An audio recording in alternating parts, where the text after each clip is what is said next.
2025 में Nobel prize winners के नाम, जिन्हें अपने विशेष योगदान के लिए निम्नलिखित क्षेत्र में किए गए कार्य के लिए दिए गए हैं, जिनके नाम इस प्रकार हैं।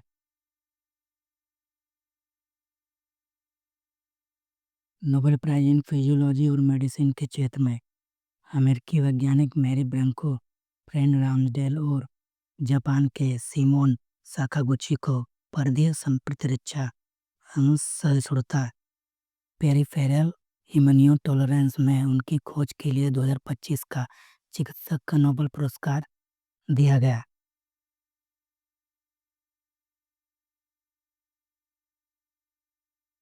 64 वर्षीय मैरी सिएटल स्थित इंस्टीट्यूट फॉर सिस्टम बायोलॉजी में एक वरिष्ठ कार्यक्रम की प्रबंधक हैं। वहीं 64 वर्षीय राम्सडेल सैन फ्रांसिस्को स्थित सोनोमा बायोथेरेप्यूटिक्स के वैज्ञानिक सलाहकार हैं। वहीं 74 वर्षीय सिमोन जापान के ओसाका विश्वविद्यालय के इम्यूनो-न्यूरोलॉजी फ्रंटियर रिसर्च सेंटर में एक प्रोफेसर हैं।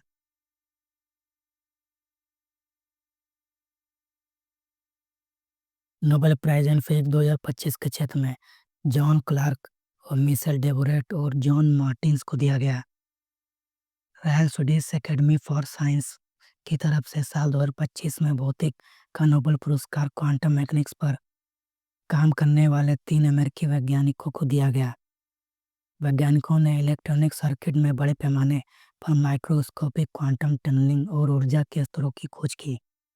जॉन क्लार्क, मिशेल डेवोरेट और जॉन मार्टिन्स ने साल 1984-1985 में कैलिफोर्निया यूनिवर्सिटी में एक प्रयोग किया। उन्होंने 2 सुपरकंडक्टर से एक बिजली का सर्किट बनाया।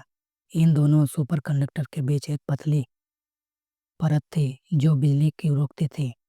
फिर भी उन्होंने देखा कि सर्किट में मौजूद चार्ज किए हुए कण एक साथ मिलकर ऐसा व्यवहार करते थे जैसे कि वह एक ही कण हो। वैज्ञानिकों ने साबित किया कि क्वांटम इफेक्ट आम जनजीवन में भी देखे जा सकते हैं। नोबेल विजेता क्लार्क ने कहा कि हम सभी सेल फोन के जरिए एक दूसरे से बात करते हैं और इसके पीछे क्वांटम मैकेनिक्स की ही वजह है। यह डिजिटल तकनीकी का आधार है। नोबेल प्राइज इन केमिस्ट्री के क्षेत्र में सुसुमो कितागवा, उमर यागी और रिचर्ड रॉबिन्सन को दिया गया।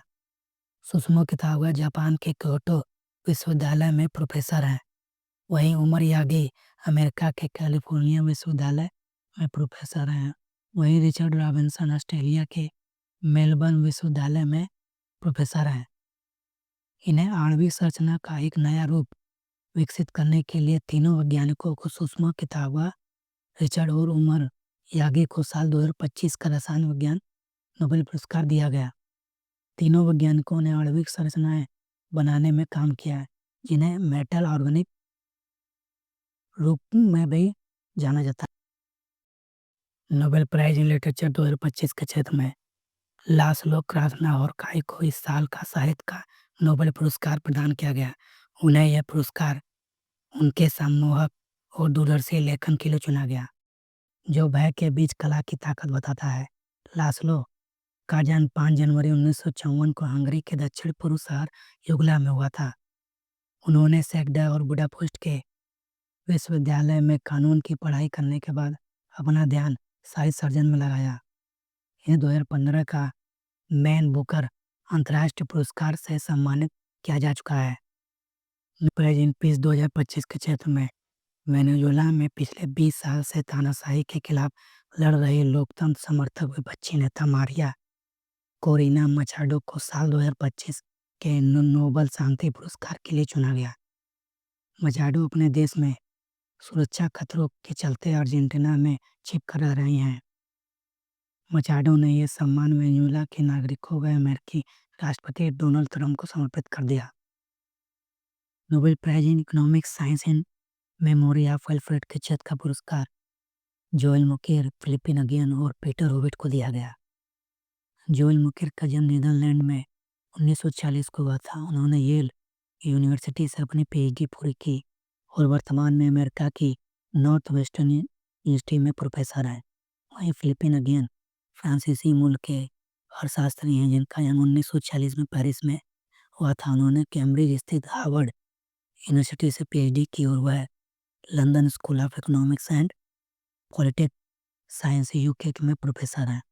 वहीं पीटर ओवेट का जन्म 1946 में कनाडा में हुआ है और नॉर्थ वेस्टर्न यूनिवर्सिटी से पीएचडी पूरी की और वह अमेरिका के ब्राउन यूनिवर्सिटी में प्रोफेसर है। 2025 के अर्थशास्त्र के नोबेल पुरस्कार के लिए जोएल मुकेर, फिलिपिन अगियन व पीटर ओवेट को चुना गया। इन अर्थशास्त्रियों ने बताया कि नवाचार से कैसे आर्थिक विकास का रास्ता खुलता है। तकनीकी तेजी से बदलती है और आम पर असर डालती है। नवाचार ही आर्थिक प्रगति का इंजन है। Royal Swedish academy of science के मुताबिक पुरस्कार का आधा हिस्सा मुकेर को तकनीकी प्रगति के माध्यम से सतत विकास की जरूरी शर्तों की पहचान के लिए और शेष आधा पुरस्कार संयुक्त रूप से अगियन और होविट को रचनात्मक सर्जन के जरिए सतत विकास के सिद्धांत के लिए दिया गया। अर्थशास्त्र के नोबेल पुरस्कार को औपचारिक तौर पर अल्फ्रेड नोबेल की स्मृति में bank of Sweden prize in economic science के रूप में जाना जाता है। बैंक ने 1968 में नोबेल की स्मृति में इसकी स्थापना की थी। पुरस्कार के तहत 11 मिलियन करोड़ लगभग 10.63 करोड़ के दिए जाते हैं। अगियन और होविट का मॉडल दिखाता है कि अनुसंधान और विकास में निवेश कितना जरूरी है। नए के आने और पुराने के खत्म होने का सिलसिला कभी खत्म नहीं होता। जोएल मुकेर ने स्रोतों के जरिए साबित किया कि सतत विकास कैसे न्यू नॉर्मल बन जाता है। जोएल ने कहा कि समाज को भी नए विचार को स्वीकार करने और बदलाव के लिए तैयार रहना चाहिए। नवाचार का अर्थ है जब लोग नई सोच, नई तकनीकी और नए तरीके खोजते हैं ताकि चीजें और बेहतर हो सकें। इसे नवाचार कहते हैं। नोबेल प्राइज का इतिहास 1895 में अल्फ्रेड नोबेल द्वारा बनाए गए उनके अंतिम वसीयतनामे से शुरू होता है, जिसमें उन्होंने अपनी संपत्ति को विज्ञान, साहित्य, चिकित्सा, शांति और रसायन शास्त्र में उन लोगों को पुरस्कार देने के लिए स्थापित किया जो मानवता के लिए महान योगदान करते हैं। यह पुरस्कार पहली बार 1901 में प्रदान किया गया था। नोबेल प्राइज विजेता को पुरस्कार दिया जाता है। अवार्ड सेरेमनी हर साल 10 दिसंबर को ओस्लो में होती है, जहां विजेता को मेडल और प्रमाण पत्र और एक डॉक्यूमेंट दिया जाता है। तब कुल 8 भारतीयों को नोबेल प्राइज मिल चुका है, जिनमें पहले रविन्द्रनाथ टैगोर को 1913 में साहित्य के लिए दिया गया। यह भारत कवि, दार्शनिक और संगीतकार थे और पहले भारतीय जिन्होंने साहित्य में नोबेल पुरस्कार जीता। इन्हें गीतांजलि नामक पुस्तक के लिए पुरस्कार मिला, जिसने भारत संस्कृति को भी स्तर पर पहचान दिलाई। वहीं दूसरे चंद्रशेखर वेंकटरामन को 1930 में भौतिक के लिए दिया गया। यह भारतीय भौतिक वैज्ञानिक थे और रमन इफेक्ट की खोज की जो प्रकाश के फैलाव पर आधारित थे और भौतिक के क्षेत्र में जो क्रांतिकारी साबित हुई। उनके शोध ने भारत को विज्ञान के क्षेत्र में वैश्विक पहचान दिलाई। वहीं तीसरे आर्य गोविंद खुराना को 1968 में चिकित्सक के क्षेत्र में ले दिया गया। यह भारतीय मूल के अमेरिकी जैव रसायनज्ञ थे। इन्हें डीएनए में जीन कोड को समझने में महत्वपूर्ण योगदान दिया। उन्होंने आनुवंशिक क्षेत्र में ट्रिपलेट कोड की खोज की। वहीं चौथे नंबर पर सुब्रमण्यम चंद्रशेखर को 1983 में भौतिक के क्षेत्र में दिया गया। यह भारतीय अमेरिकी एस्ट्रोफिजिसिस्ट थे। उन्होंने तारों के विकास और मृत्यु की सैद्धांतिक समझ दी और खासकर चंद्रशेखर सीमा जो तारों के जीवन काल को समझने में महत्वपूर्ण है। मदर टेरेसा को 1979 को शांति के क्षेत्र में दिया गया। यह कोलकाता में जन्मी रोमन कैथोलिक थी। गरीबों और अमीरों और उपेक्षितों की सेवा के लिए विश्व प्रसिद्ध थी। उन्होंने अपना जीवन मानवता के लिए समर्पित कर दिया। वहीं अमृत सेन को 1998 में अर्थशास्त्र के क्षेत्र में दिया गया। यह भारतीय अर्थशास्त्री हैं।